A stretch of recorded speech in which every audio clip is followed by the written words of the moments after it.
Recorded live from Metaverse Ventures Entertainment newsrooms around the globe. Breaking Badly News. Kick off with the Breaking Badly News segment. So, first of all, we'll touch on the crypto markets. Now, we haven't run this since, well, way back in the one of the last UDU team meetings, which was 8th of February. It's interesting to see, what are we now? We're almost 2 months away. And a lot of things have changed, but not much have changed as well at the same time. It's pretty interesting. So the global crypto market cap at the moment is $1.92 trillion, and Bitcoin's dominance is currently 41% and change. The last time we run the numbers, Bitcoin was at 43,000 US dollars. Today it's a touch over 41,000.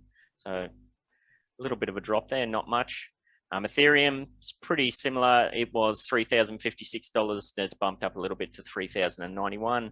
Wax was at 36 cents. It's dropped down to 27, which sounds like a bit of a steal to me, but do your own research. And the last one that we look at is Engine, which was $1.95, and that's also dropped to $1.51. So maybe some good entry points there. If you have a favorite crypto that you'd want to be included in this, hit us up, let us know, and we'll see how we go. Now, probably what's more interesting to everybody is the Upland markets. Again, we didn't run these numbers for a while, so it's pretty interesting to see.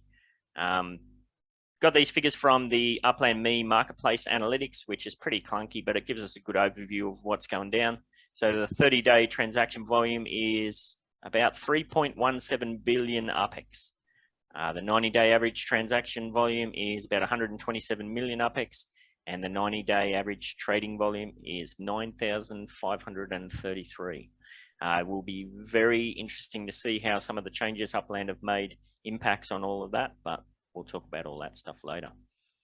As for actual numbers crunching, all the good stuff that people want to know, especially market floor sellers like myself, using the data from upexland.me. The last time we ran the numbers, San Francisco was at about 34,000 UPEX at the moment, with everybody fire sailing, especially Banana, for getting ready for the Queen's Collection reveals. We've gone from 34,000 UPEX in February to a bit under 33,000. So not much there. I think that just shows the cycle, and everybody knows it. Prior to or just after a city release, all the floors plummet, and then they gradually pick up again. Interesting, the US dollar floor in San Francisco is down to $25, which is kind of mind-blowing. And that pattern's repeated in Manhattan. USD floor down to $80 for Manhattan. Wow, crazy. And massive disparity between the USD floor and the UPEX floor. Back on the 8th of February, Manhattan was 173,000 UPEX. Now it's down to 120. So yeah, crazy stuff, but pretty good arbitrage opportunity there too. Although I don't know how quickly things are moving with everybody in panic sell mode, not really in a buy mode, but there's always those savvy players out there who wait for these periods and then gobble up all that low hanging fruit. Chicago, it was at 7,800 UPEX. It's stayed pretty similar, 7,900 USD floor, $5.40. And LA was at 8,400 UPEX, and that's dropped down to 7,400. Again, USD floor about $5.50, something like that.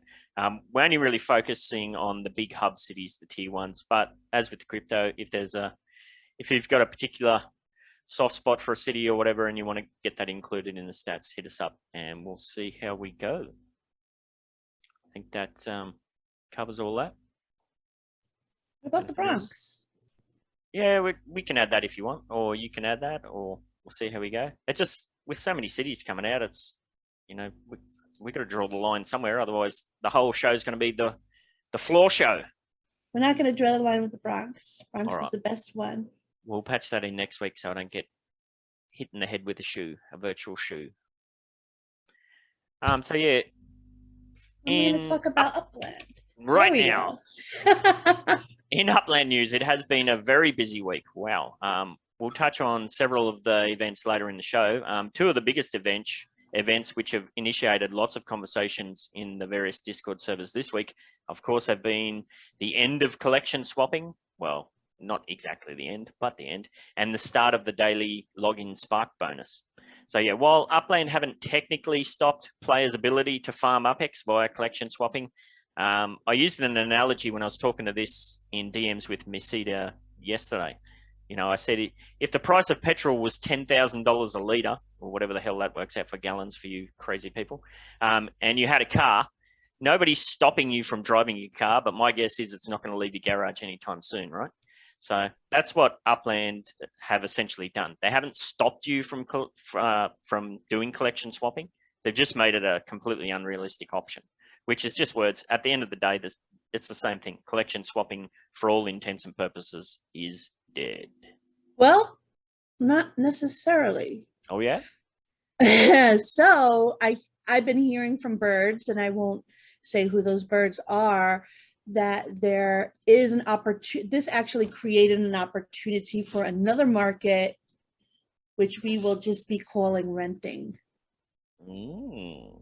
And I think it's like people are afraid that it actually made the value of collections lower, whereas if this renting thing does happen, I think they're going to be even more valuable.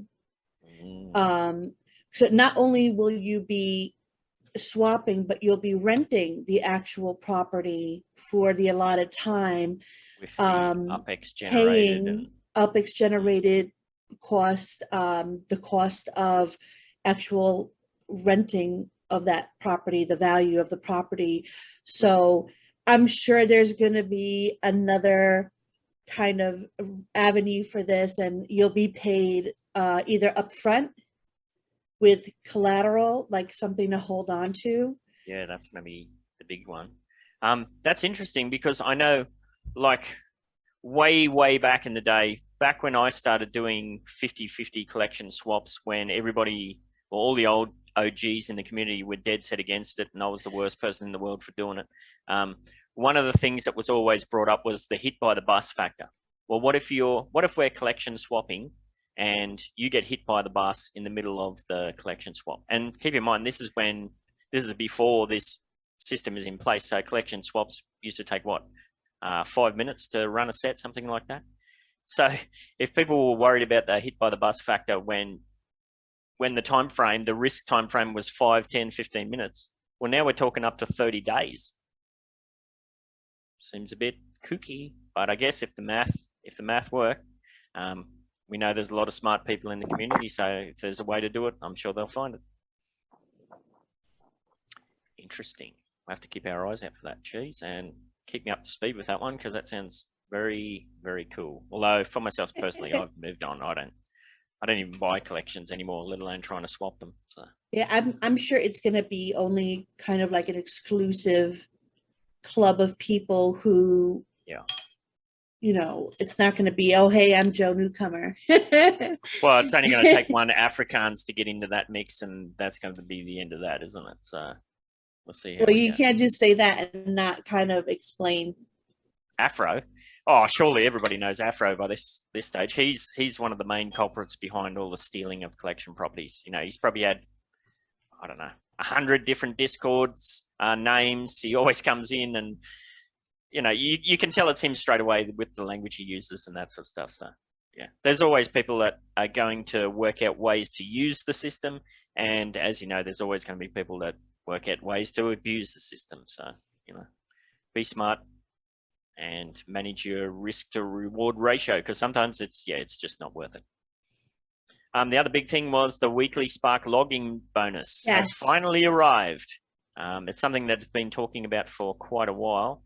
The official details raised a lot of questions at the start, because we know that, I don't know, for whatever reason, these things tend to get communicated overcomplicated.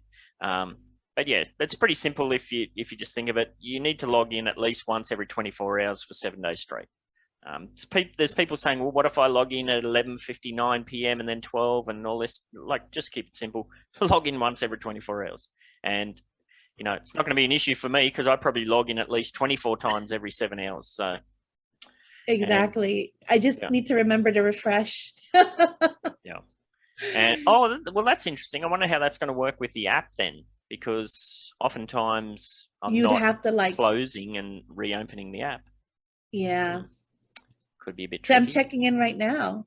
I don't allow myself to go on in the beginning of the day because I have to do my work and it's a distraction. So this will be my time to log in every day, 11:30 to 12. Cool.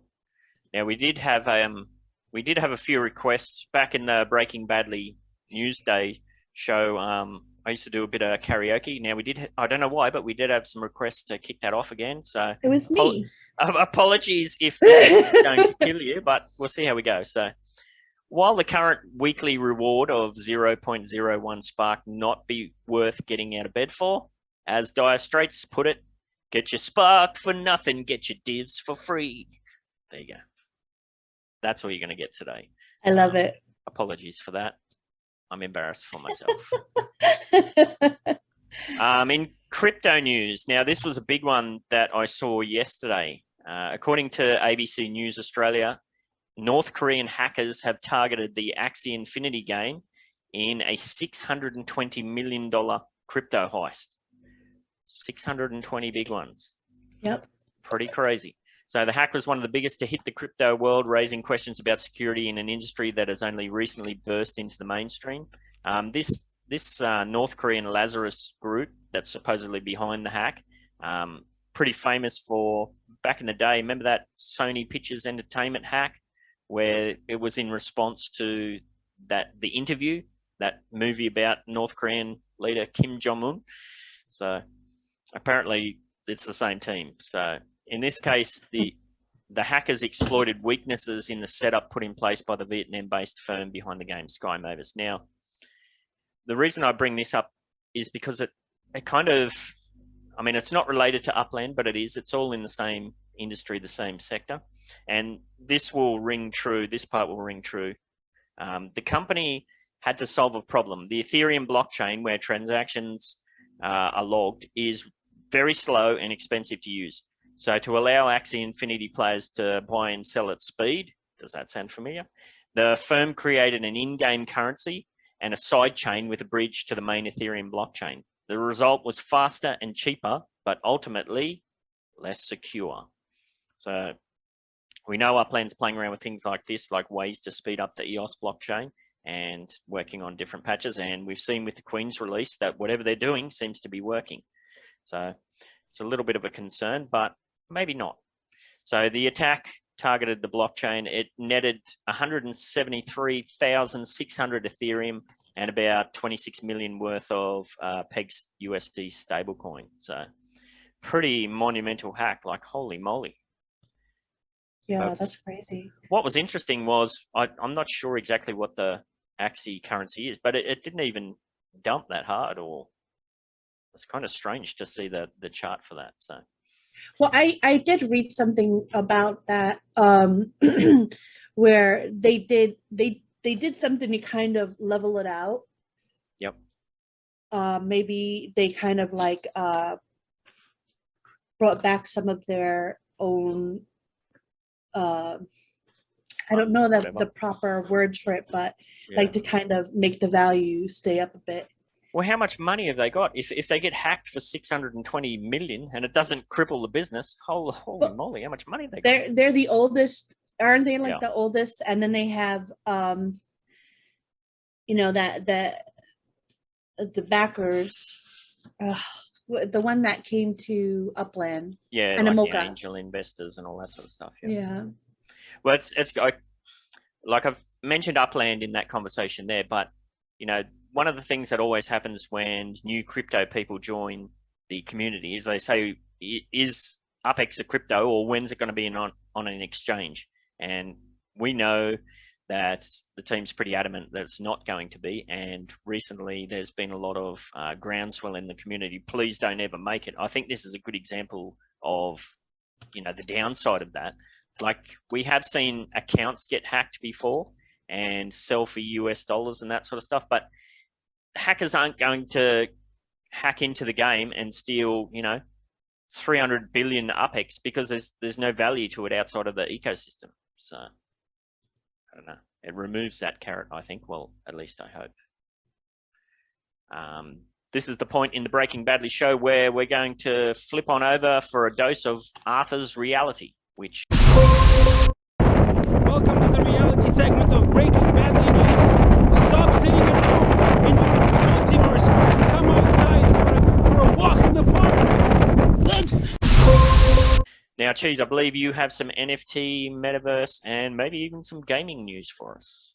Yes, I do. I have Metaverse and gaming news. I didn't really have NFT news until this exact second where I just got a DM from Stirs. Wait, Cool. adding you So Stirs is one of those geniuses who has his fingers in all sorts of crypto and NFT and Metaverse pies all over the place. What's going on with the Stirs, man? All right, so this is awesome. Let's see. Share screen. Where is it? I just got immortalized in the Nasty Hooks. Very cool. And there's You got a song and everything. So you just have to explain for people that can't see. All right, so it's basically I've become a pixel image in the Nasty Hooks for You collection, where if you don't know who they are, check them out. They're a comedy singing group that their songs are really good. Like I end up, singing them every so often, and they put like a song on it, and you get to pick the song, and I picked The Wind Inside, and it's about like somebody who's scared to fart in front of their loved ones because they love them so much. But I think this is cool, and awesome. Yeah, sorry, I'm just on mute. I'm taking the snapshot while you're giving us the okay, lowdown. all right. So I'll start into the Metaverse news. So basically, Justin Bieber is going to be going into the Metaverse for a live virtual concert. And like, do we really want that? Like I'm kind of glad it's most of these stars aren't coming to Upland, that they're all going to like these other places. But last week he announced that he was partnering with the virtual entertainment company Wave to bring fans inside his world, his metaverse. And during the event, which will merge gaming, real-time motion capture, and live musical performance, the Biebs will transform into a digital avatar and deliver a full live show. Now, I think this is a new kind of platform he's going on. It doesn't really say like if it's Sandbox or Decentraland or anything else. It just says it's going to be like one of his new ones that he's creating. So, well, I think any publicity is good publicity at this stage, except for things like the hack. Well, yeah, I guess you're right. That's true. I don't know. I don't know. But didn't he spend like $3 million on a Bored Ape NFT thing or something as well? So yeah, he did. But I mean, those I kind of feel like are gonna keep going up a bit. It's weird. Well, in other news, the Shibu Inu metaverse, another metaverse, they've raised nearly 20 million so far. So like about 6,000 ETH has been spent in the Shibu Inu metaverse, and I'm kind of interested in it. So they call themselves the Sheeb Army has purchased land in there totaling like 20 million in Ethereum less than a week into the Sheeb land sale. crazy. Yeah. So according to 2 contracts for the land auction, holders have spent 6,280 ETH on land in phase 1. Phase 2 of the sales so far. This comes from just a small section of SHIB holders. However, it remains closed off to Leash and Shiboshi holders until the weekend's public sale launches. So this is gonna go public on the weekend. Crazy. Yeah.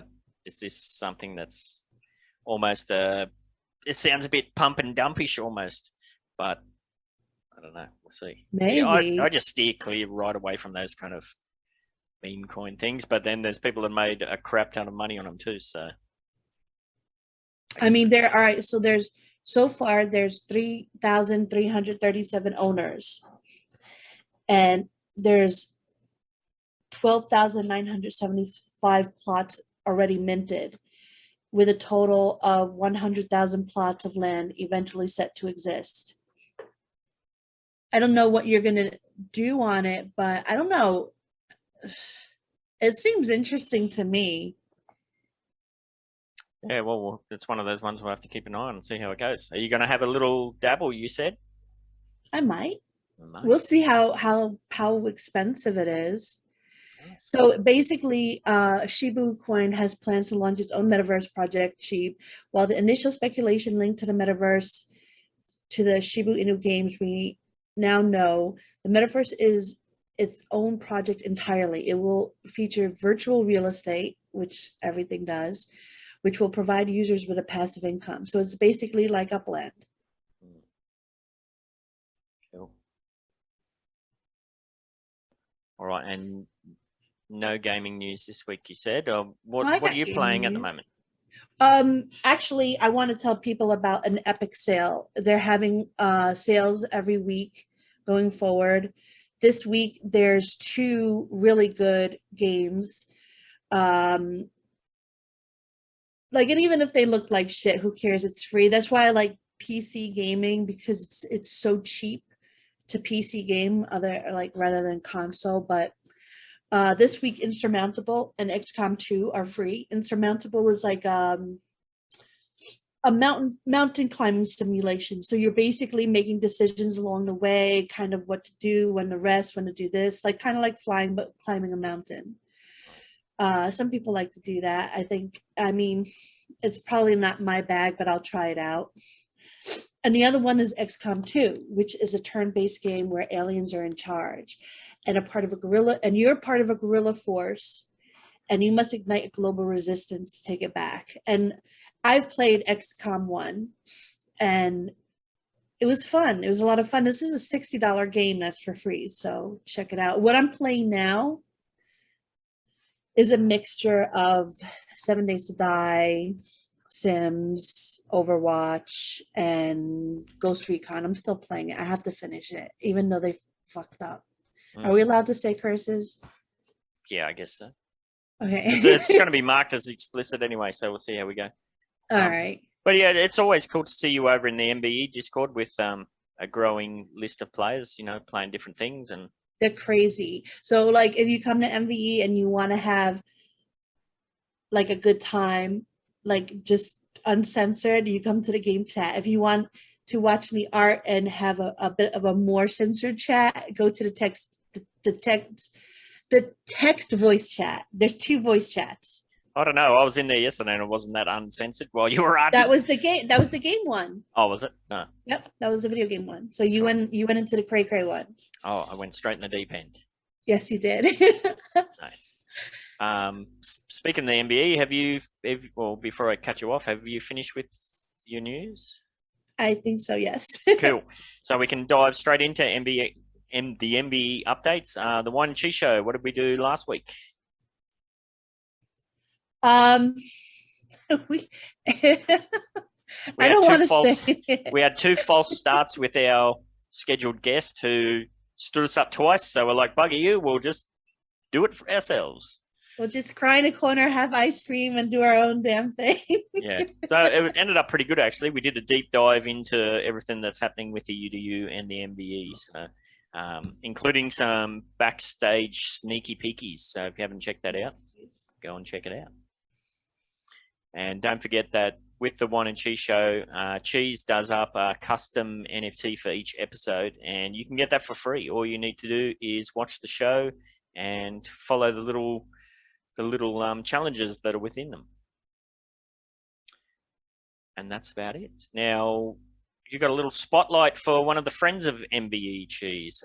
One of the people that's over in the MVE server that is a content creator and runs their own little segment within the Metaverse Ventures Entertainment server. Yes. Over to you, So Cheese. everyone knows him as I Am Everyone, but I know him as Levels We. So I'm going to refer to him as Levels We. Am I even saying it correctly? Levels We? He's in the call. Well, you could. Oh, there you go. Hey.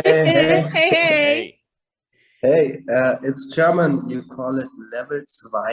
Levels And- Y. That's Yeah, even and your better. Zwei, the Zwei stands for number 2. Level 2.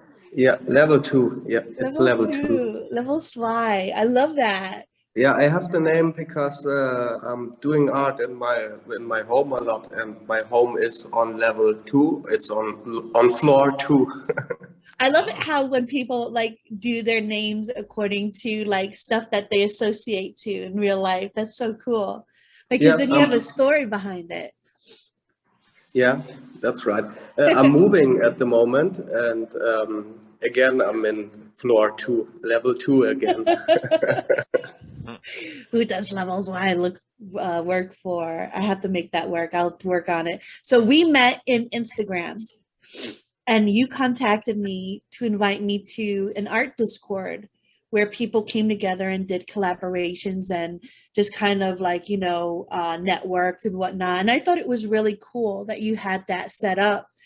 And your art is kind of very eclectic. Like it's not very like, because I'm kind of pigeonholed myself. I have my pixel art, and you have, now you're doing this new art. I see behind you what you have there, and that's like, it's so cool. It's like a voxel art thing that you're working on. Have you ever thought to kind of like combine some of your styles together with that? Yeah, I'm thinking about that. I'm doing that voxel art stuff since, I don't know, not that long. It's for a half year ago. And before I did a lot of abstract art. Yes. And yeah, I'm thinking about combining them together, but I don't know if people like my abstract stuff that much. Yeah, I do. Cheese I is think all it would about the look- abstract. Yeah, I mean, sometimes I'll take stuff that I create with my pixel, and I'll kind of play around with it to make it abstract. Like, for example, the Easter NFT that I just did. I took the background is like 2 layers of my beadwork, just kind of like abstracted around, like pulled and pinched. I've once seen an abstract one on OpenSea from you. Yes. Yeah, Yes. that's a cool one. I really like that one. It's really cool. Thank you. Yeah, Teddy usually grabs them. He was like, oh, take it down. I can't buy it. I can't buy your new one. Take it down. And I'm like, all right, fine. And I have Teddy to is the find- best. Teddy is the best. I did the Teddy Pig NFT, so Teddy Pig is living on forever in the metaverse. He needs to. He needs to live forever. Yeah. Wait, is it public, or was it just a one of one, or? No, it's public. I think it's 5. All right, so I'm gonna have And to I think there's still 1 or 2 to purchase on Atomic Hub. Oh my God, can you DM me the link? Level 2 wax at Atomic Hub. Whoop, whoop. Whoop, whoop. It's the sound of the police. I think we might have our code word there, Cheese. Teddy Pig might be the code word. Yeah, Teddy Pig Teddy lives Pig. forever. Teddy I would Pig like to lives do forever. a collab. If we can do that, that would be fine. I would like to do a collab with Morecheese, a collab with MVE or UDU. Yes. Cheese and I are both massive fans of your stuff, so yeah, absolutely. That sounds awesome. Nice. You heard it there. The code word is Teddy Pig lives forever. Or 4 code And- words. Code phrase. Code phrase. Code Teddy Pig lives pig. forever. So yeah, like, and then I kind of begged you to come to the UDU at the time, because like we love, see, with the UDU, the only kind of thing you need is don't be a cheater and be nice, don't be a jerk, you know. And you were both of those things. I remember you said you were into Upland, but you were waiting for LA. So I was like, yeah, you might as well just wait with us. And I brought you over, and now you're working with Bacchio. With Bacchio, I work with Bacchio very much, or a lot, and I work with Slav a lot. And Upland really brought me into the whole metaverse NFT stuff. It all started with Upland. So, and I'm still really into Upland every day. I like it. It's so cool. Yeah, I mean, that's why, like, you know, we have the new system now where, you know, you don't have to be so active within Upland. You just have to kind of be active within the server, and you're definitely that. And we love artists. We love anybody who's like, you know, has some sort of talent, even just kind of like putting themselves out there and, you know, explaining, doing crazy stuff. Like D-Tech's great with that. Like he's a freaking magician plus artist plus like our newscaster. It's hilarious. I love it. I love the UDU, and I love all the people. And what are you working on now? Oh, what I'm working on now. Insights. I'm doing this dollar bill thing. I'm still working it out. I'm thinking about if it's gonna be a one-of-one, a pricey one-of-one maybe. And I got so many ideas, but there's They're more gonna to rain come. down, like the voxel's gonna rain down of the dollar bills. Yeah, maybe. I'm thinking about doing animated NFTs, doing NFTs with audio, because I like to do audio design and music. Yeah, there will be a lot of. And there's, have you checked out Sleepwalkers NFTs? She's my girlfriend, and she's great with she's not doing voxel, she's doing 3D objects in, how's it called? Nomad, I think Nomad on the iPad. Oh, okay, yeah. Really cool. Check out, her name is Sleepwalkers on Atomic Hub. All right, and maybe put like a link of hers in your channel in the MVE friends. Yeah. Oh, okay, I do it after this call, yeah, all right. Nice. And we'll put a link to all your stuff in the description of this as well. So Nice. That Nice. was awesome. Thank you for that. And that kind of Thank you wraps up very much. that wraps up the Breaking Badly section.